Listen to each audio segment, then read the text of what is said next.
Havia na cruz, embaixo, talvez a um terço da respectiva altura, uma peça de madeira fixa por um prego muito grande, destinada a suportar os pés de Jesus, a fim de que ficasse mais em pé do que suspenso. De outro modo, as mãos teriam sido rasgadas pelo peso do corpo e os pés não poderiam ser pregados sem quebrá-los. Nessa peça de madeira tinham perfurado o orifício para o cravo. Tinham também feito uma cavidade para os calcanhares, como também havia outras em vários pontos da cruz, para que o mártir pudesse ficar suspenso mais tempo e o peso do corpo não lhe rasgasse as mãos, fazendo-o cair. Todo o corpo de nosso Salvador tinha se contraído para o alto da cruz, pela violenta extensão dos braços, e os joelhos tinham-se-lhe dobrado.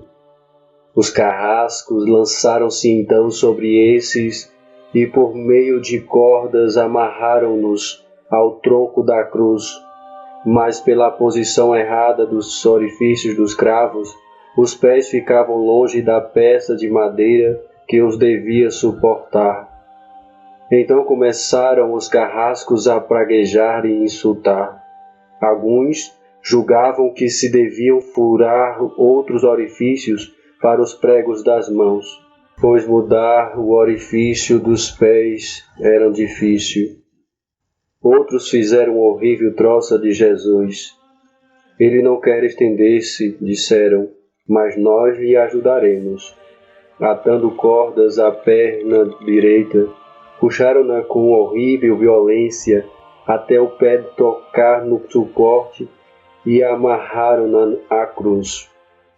Foi uma deslocação tão horrível que se ouvia estalar o peito de Jesus, que gemia alto: "Ó meu Deus, ó meu Deus!" Tinham-lhe amarrado também o peito e os braços para os pregos não rasgarem as mãos.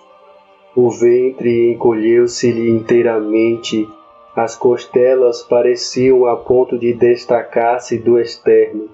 Foi uma tortura horrorosa.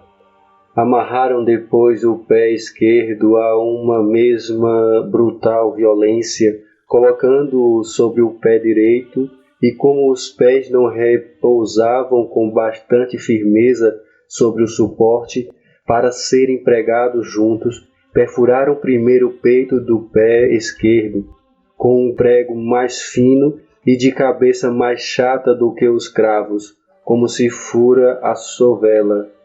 Feito isso, tomaram o cravo mais comprido que o das mãos, o mais horrível de todos, e passando-o brutalmente pelo furo feito no pé esquerdo, atravessaram-lhe a marteladas o direito, cujos ossos estalavam até o cravo entrar no orifício do suporte e, através desse, no tronco da cruz.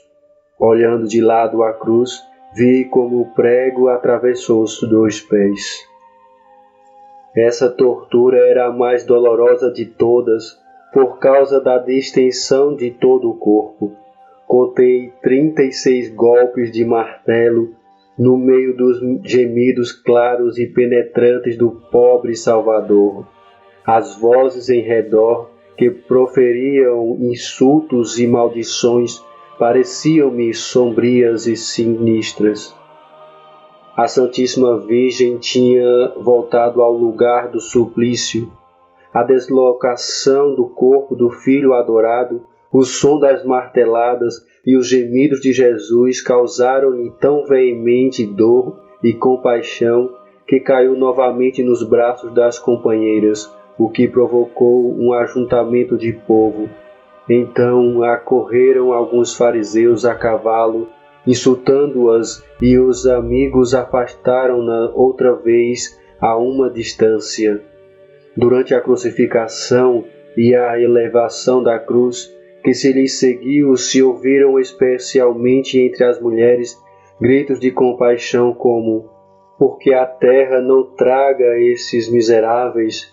Porque não cai fogo do céu para os devorar?" a essas manifestações de amor respondiam os carrascos com insultos e escárnio. Os gemidos que a dor arrancava de Jesus misturavam-se com contínua oração. Recitava trechos dos salmos e dos profetas, cujas predições nessa hora cumpria. Em todo o caminho da cruz, até a morte, não cessava de rezar assim e de cumprir as profecias. Ouvi e rezei com ele todas essas passagens e às vezes me lembro delas quando rezo os salmos. Mas fiquei tão acabrunhada com o martírio de meu esposo celeste que não sei mais juntá-las. Durante esse horrível suplício, vi anjos a chorar aparecerem acima de Jesus. O comandante da guarda romana fizera pregar no alto da cruz a tábua como o título que Pilatos escrevera. Os fariseus estavam indignados porque os romanos se riam alto do título Rei dos Judeus. Por isso voltaram alguns fariseus à cidade depois de ter tomado medida para uma outra inscrição, para pedir a Pilatos novamente outro título. Enquanto Jesus era pregado à cruz, estavam ainda alguns homens a trabalhar na escavação em que a cruz devia ser colocada, pois era estreita a cova e a rocha muito dura. Alguns dos carrascos, em vez de dar a Jesus para beber o vinho aromático trazido pelas santas mulheres, beberam-no eles mesmos e ficaram embriagados. Queimava-lhes as entranhas e causava-lhes tanta dor nos intestinos que ficaram desvairados. Insultavam a Jesus, chamando-o de feiticeiro, e enfureciam-se à vista da paciência do Divino Mestre. Desceram várias vezes o Calvário, a correr para beber leite de jumenta. Havia lá perto algumas mulheres que pertenciam a um acampamento de peregrinos vindos para a festa da Páscoa, as quais tinham jumentas cujo leite vendiam. Pela posição do sol, era cerca de 12h15 quando Jesus foi crucificado. No momento em que elevaram a cruz, ouviu-se do templo o soar de muitas trombetas. Era a hora em que imolavam o Cordeiro Pascal.